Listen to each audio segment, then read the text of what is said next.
Hey, it's about noontime. I'm actually going to bring you a CD today. This station and this channel can be just about anything I want it to be. Anyway, I've got to keep a long story short. After my ex-wife we got separated and divorced 6 years ago, and I kind of left the house in a tizzy. But all things considered, we kept our relationship very civil and even friendly. So she was going to have a yard sale and unearthed probably several hundred CDs of mine from really from the time I was a late teenager up until probably late 30s when I kind of stopped buying CDs. We separated. That's actually when I got started into vinyl. Ended up just kind of needing a hobby to take my mind off of things, and in some way, shape, or form, my divorce ultimately helped me dive back headfirst into music with more vigor than I had in any years. But anyway, having that positive relationship with her, she was going to have a yard sale and open up a bunch of boxes. And said oh, this is some shit that he might want.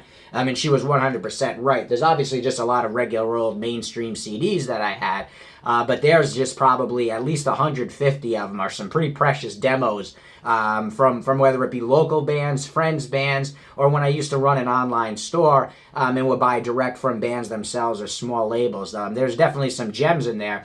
This falls under the category of being a gem, but also being a local band that we had seen many times back in the day. So Eastcide played a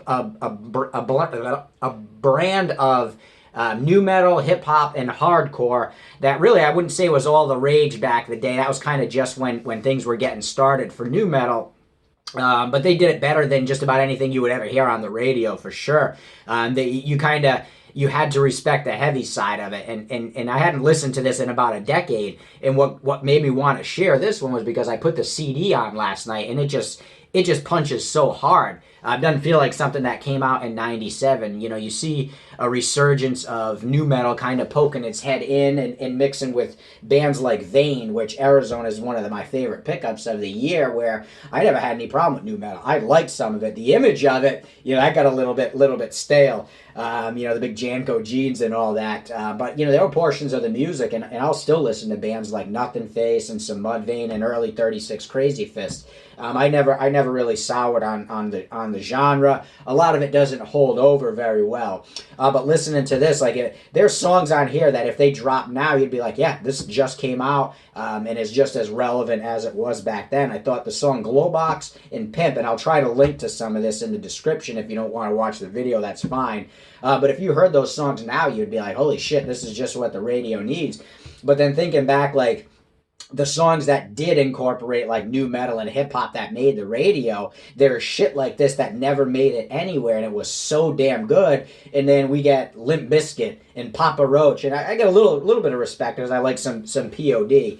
But it wasn't terribly heavy, but I guess maybe that's why there was some appeal to it. And meanwhile, stuff like this just kind of, never really bubbled up. I know they started to, I guess, get some attention. I remember seeing a Farm Club video of theirs where they really brought it. I think I want to say maybe they were opening for Cold or something like that. I'm not sure if if that recollection is correct, or maybe they were just both made appearances on that show.